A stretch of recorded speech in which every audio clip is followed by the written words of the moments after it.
welcome back, everybody, to another fabulous guest on the Places We'll Go show. This morning, I'm delighted to welcome the lovely Pip Jamieson. Welcome, Pip. Morning.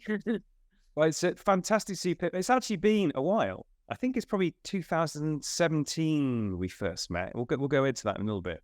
But I've missed you. I mean, it's we've not met again since before the pandemic. It's been a while. I know. And I very vividly remember that amazing talk that you did at Direct Line Group about the role that dyslexia has played in your success, actually, and how dyslexia has been has fueled your success rather than held you back. And I've seen you speak at many conferences around neurodiversity. And so for people listening in, if you hadn't guessed already, Pip is dyslexic, delightfully dyslexic, in fact, and we'll come on to that. So you're very much a diversity advocate, and that flows very much through into what you do in your core day job, if you like, because Pip is founder of the DOTS. Now, for those who aren't aware, many people will, but for those who aren't, DOTS is a professional network for the creative industry. It's kind of like a LinkedIn alternative, but I think we'll go on to find out that in the last couple of years, Pips has grown the DOTS, or the DOTS has grown arms and legs, prolific as Pip is. Just a little bit of background, Pip is Sunday Times top 100 entrepreneur. In Adweek, it was one of the 41 trailblazing leaders having a positive impact in the world. And if I go even further back, Pip did economics as a degree and was a government economist, and then went into work at MTV in Australia and New Zealand, founded the first company called The Loop in Australia, which was a bit of a precursor to the DOTS, and then founded the DOTS 9 years ago. And I think the theme that we'll talk about today is that life hasn't been perfect for Pip, as with many of our guests, but maybe because of some of the setbacks, she's been so successful, not despite those setbacks. Pip is a visionary. She's super determined, loads of fun, loads of energy, a little bit quirky. I think you still live on a houseboat, and extremely generous. And I have to do a shout out in that you really helped my daughter, Harriet, who says hello, by the way, by spending a day with you at the DOTS, just to understand how dyslexia has helped you in your career and life. So, Pip, you are extremely welcome. It's fabulous to have you on the show. Oh, Mark, it's so magic. And hi, Richie. Yeah, actually, Mark, I am so grateful because the talk I did for you at Direct Line was the first ever time I spoke publicly about my dyslexia. And so it was a magic moment for me because I hadn't really thought about like the implications of my dyslexia in my career. And it really started me on a path of talking more openly about it, which has been magical because I realized how many other people have the neurodiversity brilliance and kind of just need to know that it's not it can be a challenge, but it also can be a superpower. Wonderful. Well, Pip, amazing to have you on, and I'm sure we're going to dig right deep into those aspects as well. But before we do, you suggest that you actually may have taken a little bit of a break over the last couple of weeks, months, and how you doing? How's it all going? It seems like you're running at 100 miles an hour, but slow down a wee bit maybe for that little holiday. Oh yeah, I'm going to say it was a 2-day holiday. It wasn't the biggest break in the world. But yeah, I am actually trying to take more. I mean, I run a business, so the challenge of running a business, it's sort of all in. But I have started. I used to work every Saturday. I have started reclaiming my Saturdays, and actually we started trialing early finish Fridays at the DOTS, which has been amazing. So I'm really loving that. It doesn't mean I finish on Friday, but it does mean everything I used to do on Saturday happens on Friday afternoon. But it's been gorgeous seeing my team being able to get a bit more of their life back as well. So, Pip, you are a million miles an hour person. I want everybody to hear a little bit about your story from the beginning. So, tough times at school through to, finding your way in your adult career, and just tell us the nuts and bolts of how it all happened. Yeah. So, I mean, as you mentioned earlier, I'm dyslexic. I was very lucky, actually, to be diagnosed quite early. And this was the 80s, right? So there wasn't really much talk about dyslexia. So I was diagnosed at 7, thanks to my brilliant mum not believing my teachers. He said I was stupid. But I had a really challenging kind of school childhood, like learning to learn. I couldn't read till I was 11. People thought I was stupid. But I managed to sort of graft my way through and managed to get through my GCSEs, weirdly did well at A levels, and then actually ended up doing really well at uni. And I did maths and economics at uni. And I think the whole sort of thing really instilled in me a belief that if you work really hard, you can work things out, you know, even when things are really challenging, you can work things out. And that kind of led to some crazy moves. Like, you know, I joined the government as a economist and mathematician, working on for the fast stream civil service, which was super interesting, but I'm way too fast paced and government was a bit too slow for me. So I jumped ship into the creative industry, started working in business strategy role. And then the maddest move I ever made was I applied for a head of marketing role for MTV in New Zealand when I was like 24. Never had any marketing experience, didn't know what marketing was, and they gave it to me. So the next thing, I'm moving to New Zealand to head up marketing for MTV. And again, it was just that journey of you can just work things out as you go along. I read a dummy's guide to marketing on the plane on the way over. And yeah, luckily at the time, it was just as like Facebook was emerging, MySpace was emerging, and I just learned how to like hack tech products and do crazy things. But then that led to kind of more of an entrepreneurial career, starting my first business that you mentioned, Mark, in Australia, which I sold, and then starting the Dots. And then most recently, it's been the most insane journey for us at the Dots because we started licensing our app as a white label solution to other brands. And we started doing that 18 months ago. And I now have what I call 23 babies. Well, I have one baby, the Dots, and 23 godchildren. So these are community-based app for different brands. So for example, with the Soho Works app, 180 The Strands app, Days Clubs app. And it's just been this sort of magical journey now being able to teach other brands how to build community from all the mistakes I made building the Dots community. And I pretty much made every single mistake. So it's now going, okay, we've made the mistakes. This is how you do it. So that's been a magical journey. Oh, wonderful! What an exciting, exhilarating journey, and actually interesting. I mean, I wouldn't have pictured you. And maybe the popular perception of someone who has dyslexia is maybe, you know, where you get things upside down and round and rounds and the like, and then of course economics and maths and going into the civil service. That feels quite disjointed as a move and a place and a space. But talk to me about the economics and maths bit, because I think that's quite important, and maybe debunking some myths around dyslexia and what that entails around sort of numeracy. Yeah, I mean, so I'm very numerate. I have no problems with numbers, weirdly. So like letters jump, but numbers don't. That's not the same. Not every dyslexic is the same, by the way. So we're all slightly different, but I've never had it. So I've always found it actually much easier to read numbers than letters.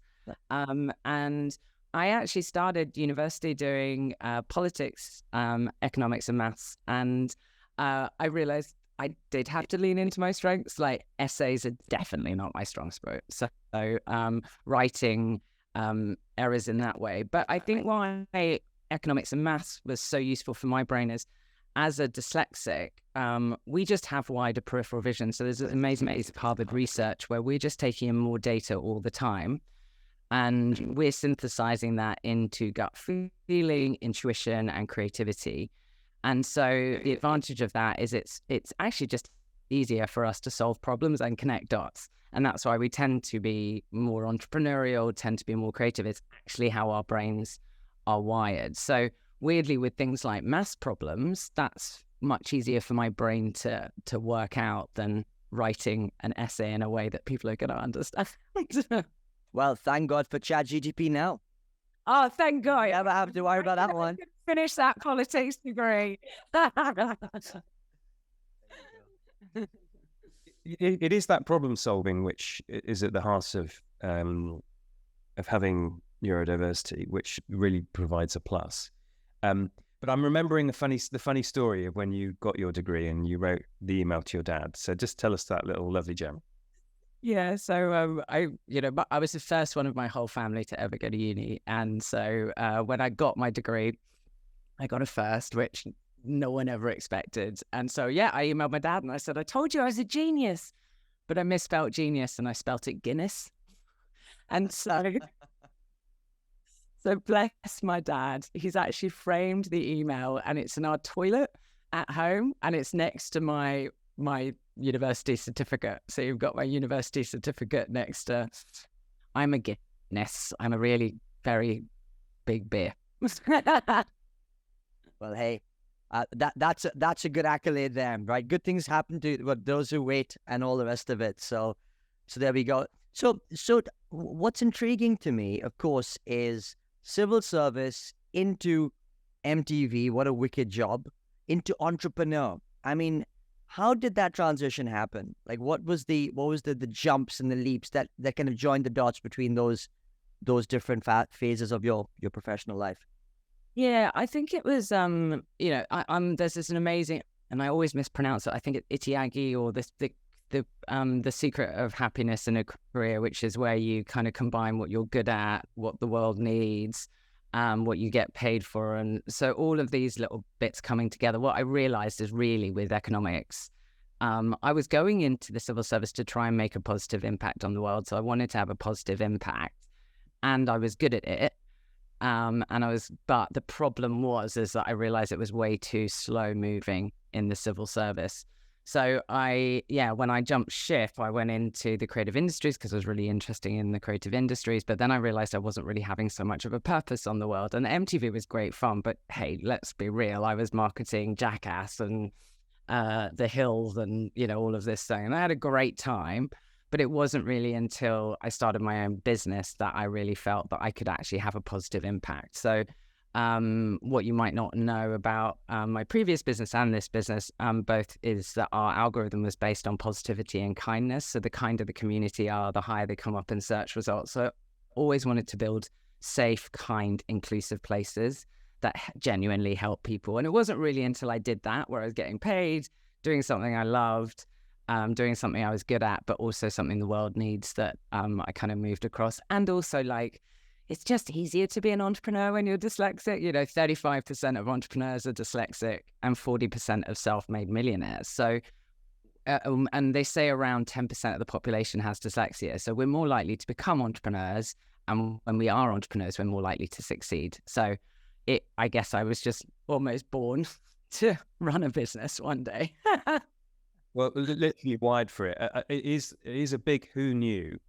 But when you stop and think about it, that Bill Gates, Richard Branson, Steve Jobs, Albert Einstein, and so on, and the list is kind of endless about how often dyslexia is the heart of great success. I think it's worth just saying a bit more about what the DOTS actually does, because what you've created, I undersold it. So tell us a bit more about what you've created.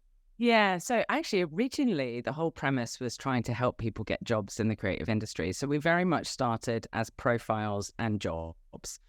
And then what we realized very quickly is actually about 50 to 80% of jobs in the creative industries get filled through networking. And so it's who you know, which is a real challenge, especially if you don't know anyone. And it's a real challenge for building a diverse workforce. So what we realized is we had to lean very heavily into making the DOTS very community networking based. So we did the hard yards for about 4 years to help people better connect on the DOTS, but also more importantly, connect in the real world.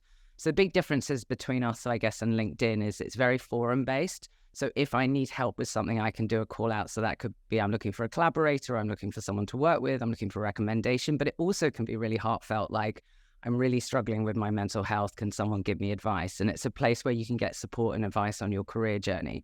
But more importantly, we also connect people to real world networking opportunities. There's thousands of events on the DOTS. They're primarily free, and it's ways to get access to the industry. And interestingly, from the hard graph of working out community, we started getting approached by companies who had existing offline communities that wanted to bring them together digitally. So the first company that approached us was Soho House. They were building a community around Soho Works, which is their co-working community. And they got in touch and said, can we license your technology to bring the Soho Works community together? So we started white labeling the DOTS. Our next client was Apple, which was a small business community, nothing like biting off more than I could chew.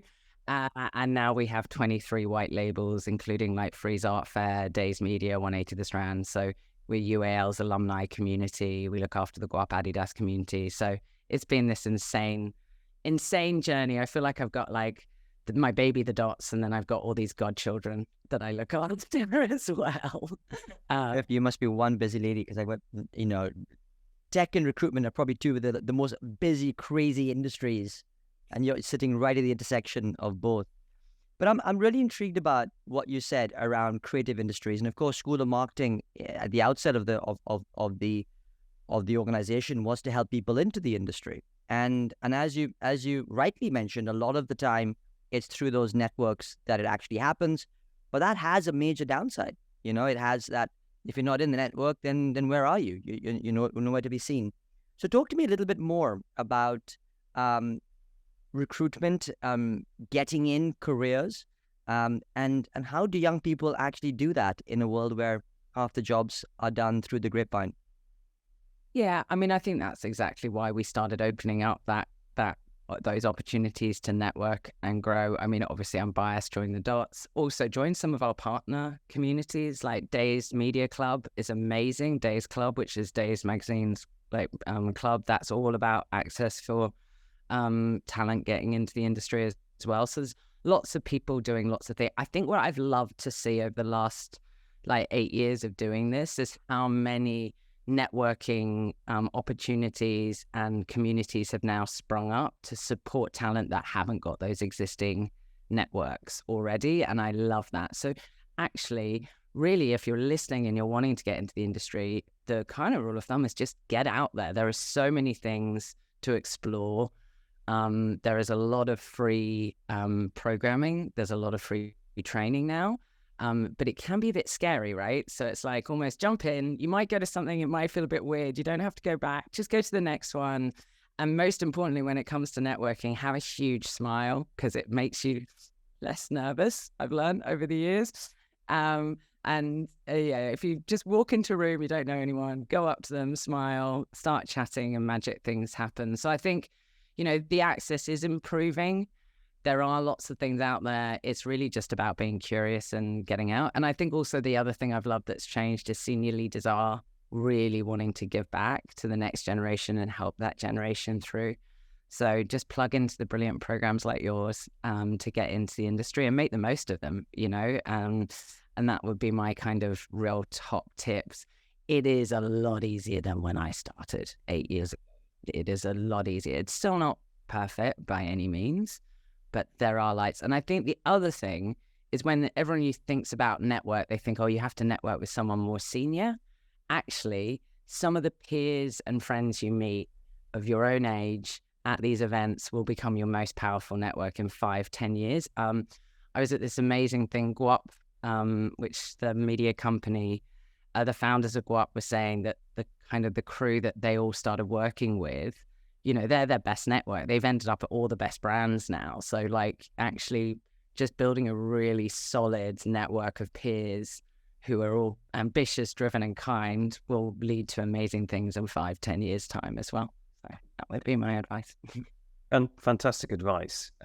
So Pip, I want to talk about bounce back ability. So you had some setbacks at early days through school, and of course, being an entrepreneur is hard, and particularly in terms of the lack of investment in female entrepreneurs. So you'll have had some setbacks. So where do you find your energy and bounce back ability? Yeah, I mean, if anyone on this call has ever thinking of starting a business or side hustle, I could highly recommend it. But yes, it is like a endless series of highs and lows, and you have to actually, I think, funnily enough, it's not just about having a good idea or having the money. It's actually resilience and perseverance through this journey is actually the key to everything. So where do I find it? I think firstly, I find it from my team. I've been very careful to hire a positive, kind team that make coming to work every single day. So relating to your career, I think surrounding yourself with cheerleaders and just avoiding the drains. The last thing I need when I'm tired and I'm stressed and I'm out of my depth is someone to go, oh, why don't you quit? Or you're crazy for doing this. Or why let's go drinking. I need someone who goes, you've got this, let's go for a walk, I'll help you. So yeah, I think surrounding myself with cheerleaders, and my team and my husband have been my sort of cheerleaders. But my friends have as well. I've had to I've had to let some friends go, if I'm honest, the ones that nagged that I wasn't around much and making me feel bad all the time. This journey's hard enough to also have to deal with shame and guilt at the same time. So yeah, find your cheerleaders is my mantra. I hear you. I hear you big time. So big shout out to your cheerleaders. But actually, interestingly, I mean, through the resilience setbacks, one of the things that you've done phenomenally well, certainly in this latter part of your entrepreneurial journey, is pivot when the time came and the need came. And of course, 23 babies later, as a consequence. So how did you know that it was time to grow those babies along the way and do something slightly differently in order to achieve the goal? Yeah, I mean, the latest move was definitely not a strategic. It sounds like a genius move. It was, I mean, I'm going to be really honest. We used to make money through the dots through jobs, right? And, when it came to COVID, bad business models, events, jobs, retail, I mean, 60% of my revenue disappeared in literally 2 weeks. So it was a necessity. But at the same time, I think, it was a necessity that also got fueled by someone contacting me and me jumping on that opportunity. So I think when it's time to pivot is, one, when you have to, but also you have to also embrace those opportunities as they come to you. And I think also just, you kind of know, right? You know when something's not going right. I knew when we pivoted from more just job listings on the dots to being a community, I knew that was the right pivot because I knew that it was not a great experience for my community where they're applying for a job. 500 people are applying for a job. No one's getting back to them. They're not getting that job. And I was doing them a disservice. So I could feel it, right? I could feel this was the wrong direction. If I really wanted to help people, job posts weren't it. It was about helping them build a community. So I think sometimes we underestimate gut and intuition on those sort of things. Like you can find it in yourself. And actually over the years, I found I actually have a coach and they're a bit like a therapist, I think. They don't like tell me the answers or give me advice. They just help me think things through. And I think a lot of times you can think things through. And actually there's a term in tech called rubber ducking. I don't know if you've ever heard this, where you literally look it up. I'm not making this up.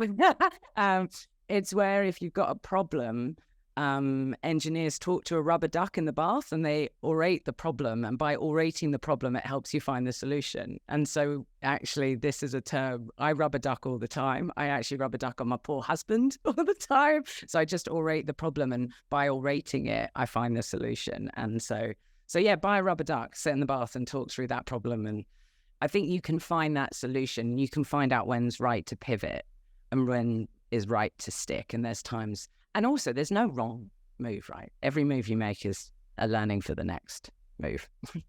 Well, God, wisdom. There's no wrong move. It's what you make of it. And rubber ducking, there's a thing. I didn't know it. So, Pip, you talked about the first public talk you did was at Direct Line. And I remember I walked past you. You were outside the building practicing before the building, and you were very nervous, which was a surprise because you were amazing. But you've obviously been on a journey around public speaking. And for many people, particularly in marketing careers, it's a thing. You have to get good at presenting. So what would be your top tips that you've learned along the way to be a brilliant presenter? Oh, bless you. Well, it's lovely you say that. Yeah, I mean, I was terrified. Like the first ever talk I did in Australia, I threw up on the way. And then obviously whenever I do a new talk, like I did for you, Mark, on dyslexia, and especially such a personal talk, it was quite terrifying. So I think being really prepared, like I always make sure that but because of my dyslexia, scripts don't work for me. So I use visual cues. So my poor kind of event organizers, they'll get a slide deck, which is 50, because it's actually just 50 images. It prompts my brain what to say next. And it feels more natural than a written script. So that preparation is really kind of key for me. I think the other bit is literally just back to that smiling thing. So, I mean, Mark, I'm not sure if you probably remember, but I was probably around the corner holding up my arms, smiling. For example, when I was raising investment, I used to go in the toilet at VCs, like literally have my arms in the air, smiling, just trying to bring the energy in before I went in the room because I was so nervous, and that sort of ignited me. And I think what I've realized also is just trying to engage the audience as much as possible really helps with public speaking, because you can just talk and talk and talk. So I do, and I'm still getting better at this, ask more questions during my talk just to make sure that the audience is engaged in the topic and you're bringing them back to them. So that's kind of like my main tips. And I think mainly it's a muscle. It's just like exercise, right? It's a muscle you develop over the time. You get better and you get better. And I don't think you can get me off stage now. So that's the other problem. But I mean, there was one moment.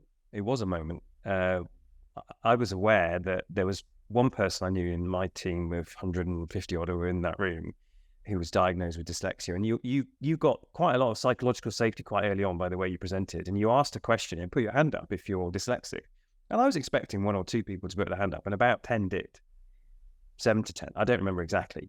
But it was like a hairs on the back of the neck moment, because obviously it was much more common than I had any understanding of. But the fact that you got people to do that was quite a thing. So anyway, you do have a very natural style of engaging an audience. But back to you, Richie.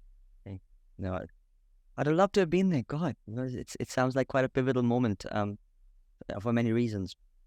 Pip, you touched on standing in the bathroom, lots of smiles, arms raised when you were raising funds and going into VCs.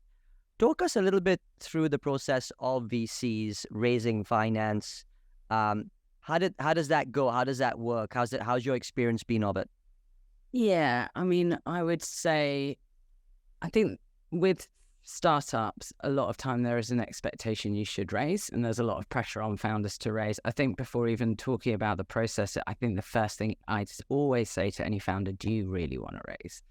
Because the moment you raise, you are giving up a slice of your business, and you are giving up control, and you are no longer the only lead of that business or the best business destiny.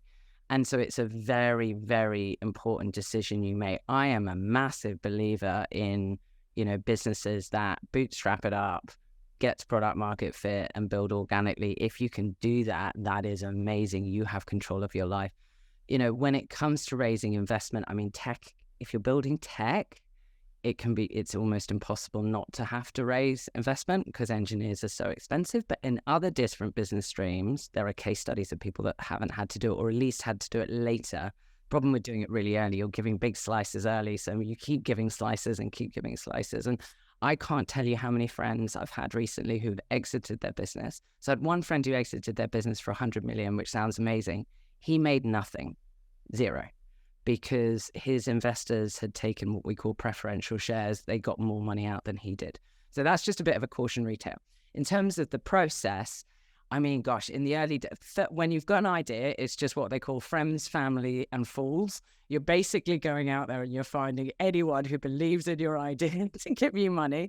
There are tax benefits for wealthier people to put money into startups. So it's called EIS and SEIS. So it means you can go that. When it comes to that next round, that's all based on kind of data and performance. And that's where it gets a lot more like Dragon's Denny.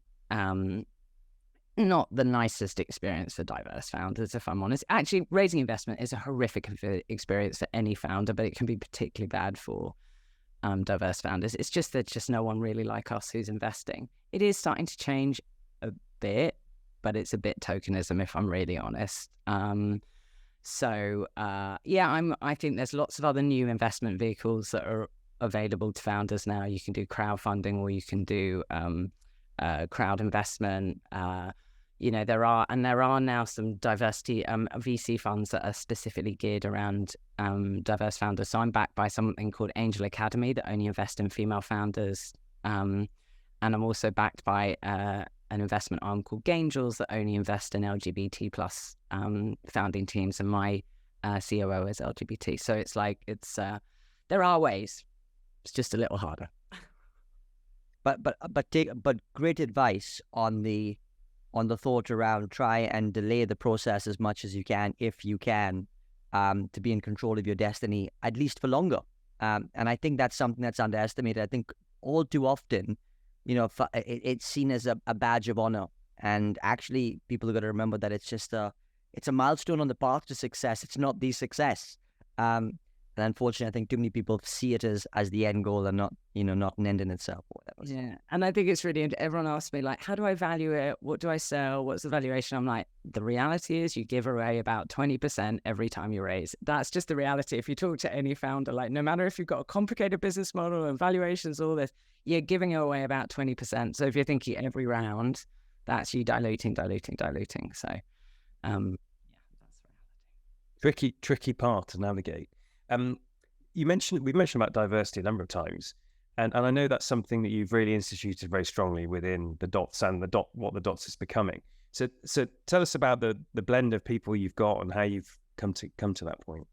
Yeah, I mean, for me, when I was on LinkedIn, I just felt like it wasn't a place for me. And so I always wanted to engineer the Dots to be a different place, which is a very safe, kind environment.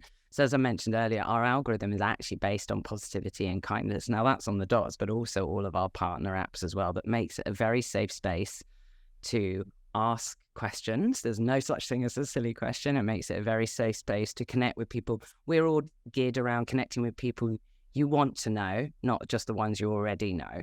And so it makes a safe space to DM someone you've never met but want to engage with them and all of that.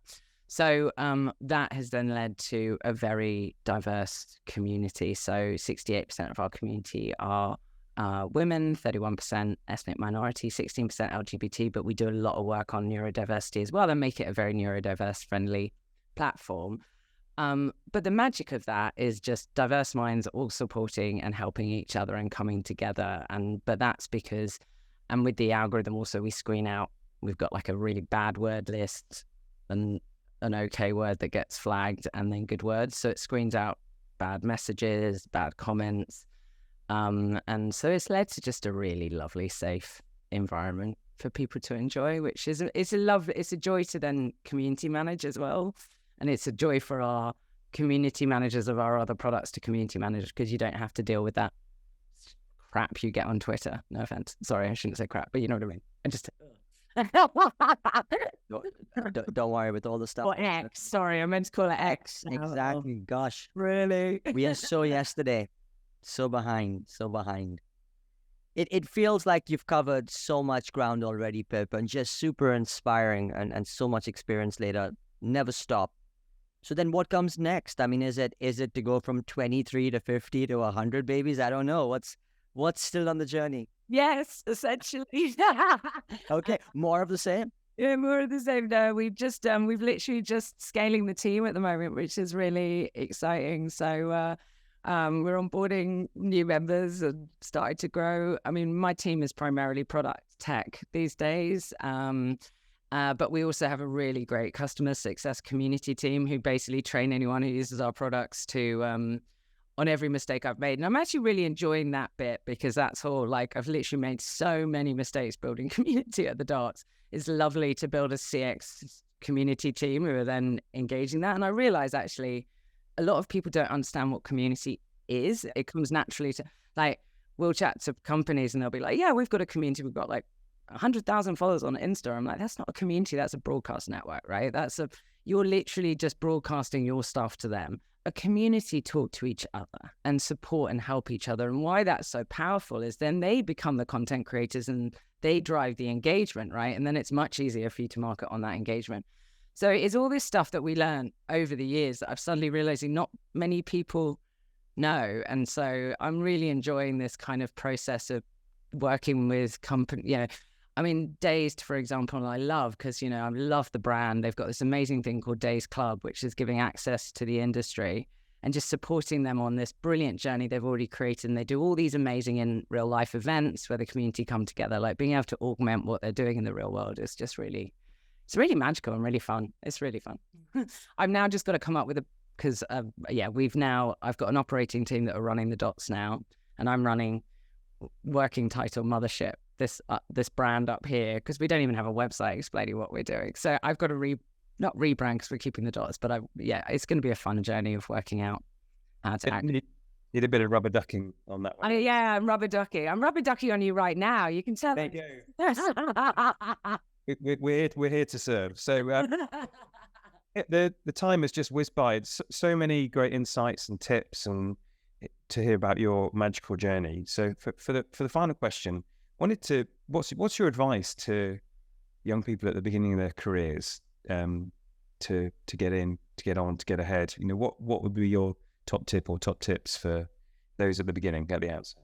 I think firstly, drawing on something I said before, there's no wrong move. I think sometimes you can overthink where you're going.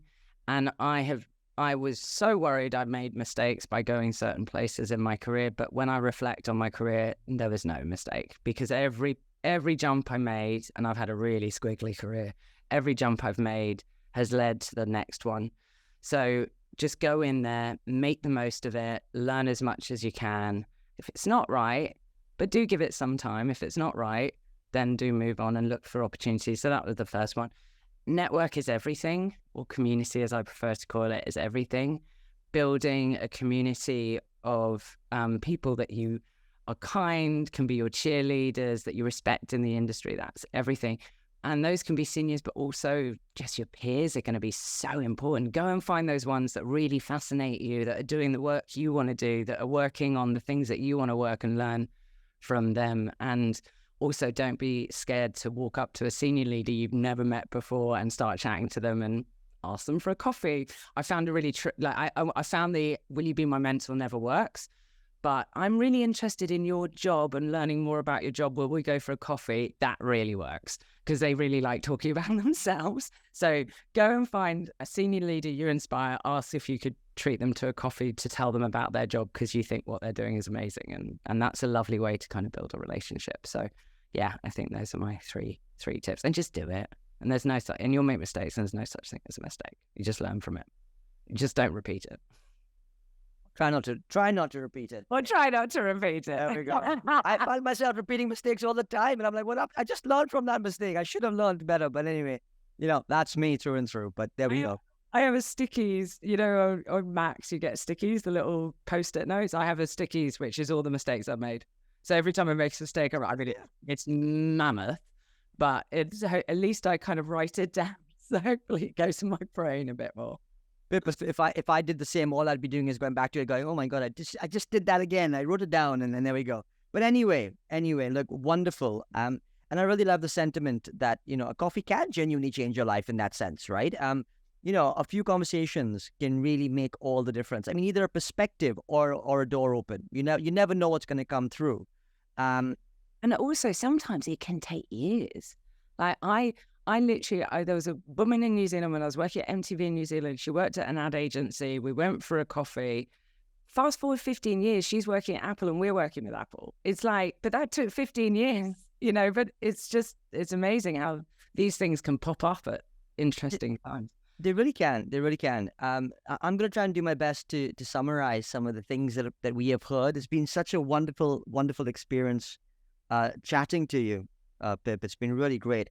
I mean, what I find, what's resonating with me a lot is this sort of rubber duck sort of sentiment, because I think what people underestimate a lot of the time is the thought that you can just open your mind a little bit by rubber ducking, and often you think the answers may be kind of closed in your mind, but actually by speaking to somebody else and sharing that, it's that one nugget of being able to change your mind which helps you change your direction.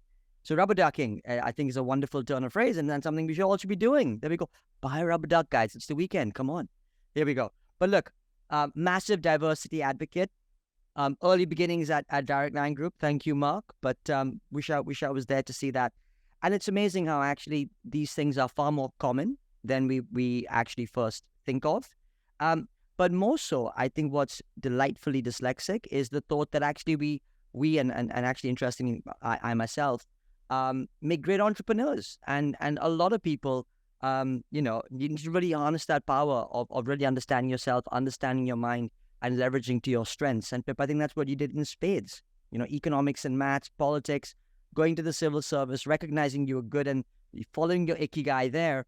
But of course, too slow paced for you. My God, what are you thinking? Come on, you're 100 miles an hour gal. Come on. But look, MTV therefore, and then becoming an entrepreneur into in Australia, but then of course here as well. So what a great journey through that, but really understanding yourself and your skill set, always bearing in mind that your ikigai was front and center of what you wanted to do. you are a Guinness. Remember that. Don't ever forget. When you need a timeout, there we go. Guinness. Do you drink Guinness? Is that part of the thinking? No, I don't, but I should. Should. And then it's good. See, there it is. Well, so they say.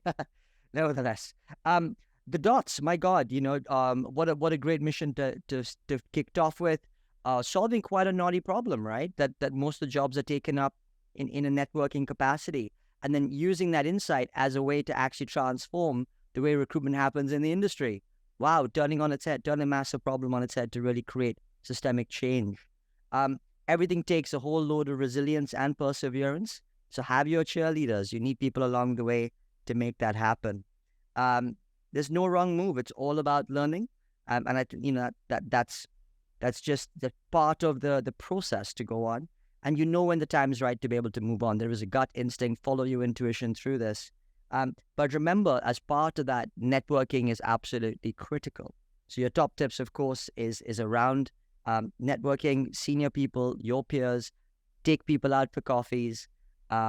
Absolutely key. We heard a lot about even raising finance. Be wary.